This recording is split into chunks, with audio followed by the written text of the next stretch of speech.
حضرت طلحہ رضی اللہ تعالیٰ عنہ کے ایک باغ تھا، بڑا خوبصورت باغ تھا، ایسے ہی درخت گنجان تھے کہ شاخیں ایک دوسرے کے اندر چلے گئے تھے، بالکل سایہ ہی سایہ تھا اس باغ۔ حضور صلی اللہ علیہ وسلم عصر کی نماز پڑھ کر اکثر ابو طلحہ کے باغ میں تشریف لے جاتے۔ ابو طلحہ کے باغ میں ایک پانی کا کنواں تھا، چشمہ سا تھا۔ حضور صلی اللہ علیہ وسلم فرماتے ابو طلحہ اس میں سے آپ کچھ پانی پی۔ حضور صلی اللہ علیہ وسلم ہر دن جا کر اس چشمے سے پانی پیتے تھے، اور حضور صلی اللہ علیہ وسلم کے پاس جب وہ پانی آتا ٹھنڈا شیرین پانی تھا، اور پینے سے پہلے حضور صلی اللہ علیہ وسلم فرمایا وَلَا تُسْأَلُنَّ يَوْمَئِذٍ عَنِ النَّعِيمِ، اس پانی کا بھی سوال ہوگا قیامت کے دن۔ اللہ فرمائیں گے میں نے میٹھا اور ٹھنڈا پانی تمہیں دیا تھا، تم اس کے بدلے میں کیا کر کے آئے؟ طلحہ نے کہا یا رسول اللہ کیا اس پانی کے متعلق جو ہم پیتے ہیں تب بھی سوال ہوگا؟ فرمایا ہاں ہاں طلحہ، کیا یہ اللہ کی نعمت نہیں؟ شیرین اور میٹھا پانی یہ اللہ کی نعمت نہیں؟ کہا یا رسول اللہ بے شک۔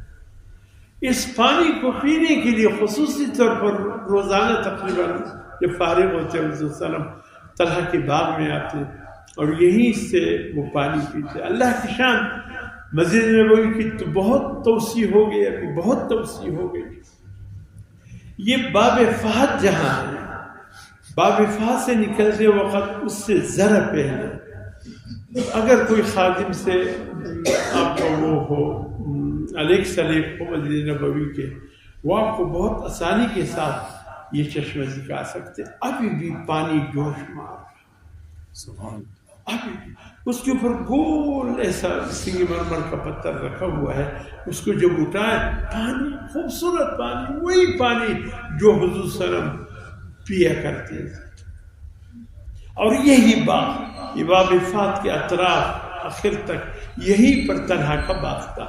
طلحہ کا وہ باغ مکمل اس وقت مسجد نبوی کا حصہ بن گیا، مکمل اس وقت وہ مسجد نبوی کا حصہ ہے۔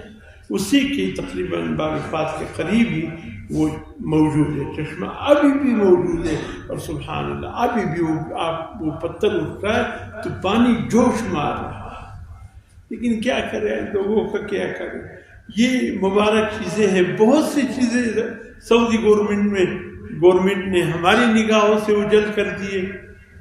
وہاں جائے تو لوگ پھر سجدہ شروع کر دیتے ہیں، رکوع شروع کر دیتے ہیں، شرک اعمال شروع کر دیتے ہیں۔ اس ڈر سے انہوں نے بہت سی چیزوں کو چھپایا، ورنہ ابھی بھی مکے میں مدینے میں حضور صلی اللہ علیہ وسلم کے وقت کی چیزیں موجود ہیں، لیکن سعودی گورنمنٹ نے کہیں تالے لگا دیے اور کہیں اس کو بند کر دیا۔